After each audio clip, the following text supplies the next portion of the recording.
Ce soir, c'est moi qui reçois ma famille à souper. On est 28 et là, mon four est brisé. J'ai absolument rien préparé. Il est 4 heures. Mon petit-neveu était là dans la rue en m'attendant.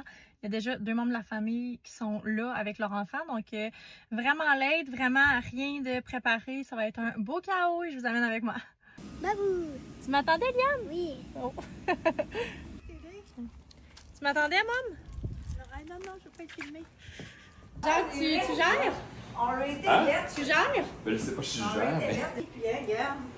C'est pas si pire, hein, quand même. Genre, Je vais pas dire que c'est lui qui a tout fait. Ben là, Ouais. c'est lui qui a tout fait à date, là. Les Indiens sont prêts. Je les ai réchauffés. Les camps de jour sont terminés, mais l'école n'est pas encore recommencée. Donc, ma mère gardait beaucoup d'enfants chez elle aujourd'hui. C'est pour ça que tout le monde est arrivé plus tôt. Maman, t'es tellement bon! Tellement bon à placer les choses. Oui! Merci, avec tes cheveux frisés.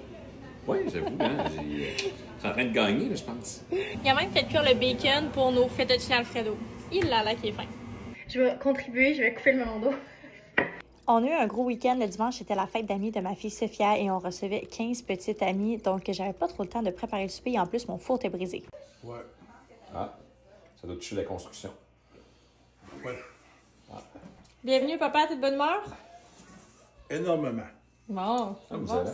C'est finalement le dimanche soir qu'on a fait une petite épicerie. Je dis petite parce qu'on a juste acheté pour l'apéro. Pour le souper, on a commandé parce que j'avais vraiment pas le temps en fin de semaine. Et lundi, j'avais une grosse journée au bureau, donc j'avais pas le temps de gérer ça. Avant le souper, il y avait des cousines qui découvraient la bibliothèque de mes filles. Je suis vraiment quelqu'un qui a toujours beaucoup aimé la lecture, donc c'est quelque chose que j'essaie d'inculquer quand même à mes filles. Donc on a vraiment plusieurs livres partout dans la maison. Il y en a d'autres qui avaient plus d'énergie à dépenser, qui jouaient dehors. Et c'est toujours vraiment le fun pour les cousines, cousins, parce qu'ils sont 17. Finalement, pour le souper, on n'a pas fait grand-chose, mais ce qu'on a fait, c'était apprécié. Donc j'ai fait un deuxième et même un troisième plateau de tomates bocconcini. Pour le repas des enfants, j'ai cuisiné en grandes guillemets parce que c'était de la sauce que j'ai achetée à l'épicerie, la sauce Top là Alfredo, qui est vraiment très populaire auprès des enfants. Et Jacques a fait cuire le bacon et j'ai racheté un peu de jambon que j'avais dans le frigo.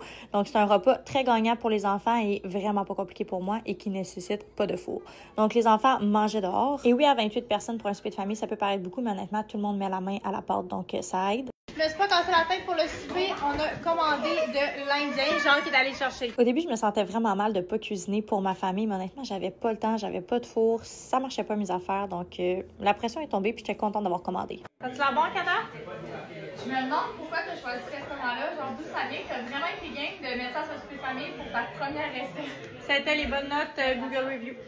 J'avais aussi invité ma collègue Fatma, qui est nouvellement arrivée de la Tunisie, au souper de famille et elle nous a fait un couscous tunisien. C'était très bon et très épicé, mais tout le monde a vraiment adoré ça. Avant de commencer à manger le dessert, on aime ça faire un clean-up, donc on fait toute la vaisselle du souper. Et comme on soulignait la fête de Sophia, elle a choisi le dessert et elle a choisi des drumsticks pour tout le monde. Fatma avait également apporté des pâtisseries de la Tunisie, donc c'était super le fun de goûter à leurs desserts à eux qui sont tellement moins sucrés que les nôtres. Et Fatma avait aussi apporté des cadeaux de la Tunisie pour les membres de la famille.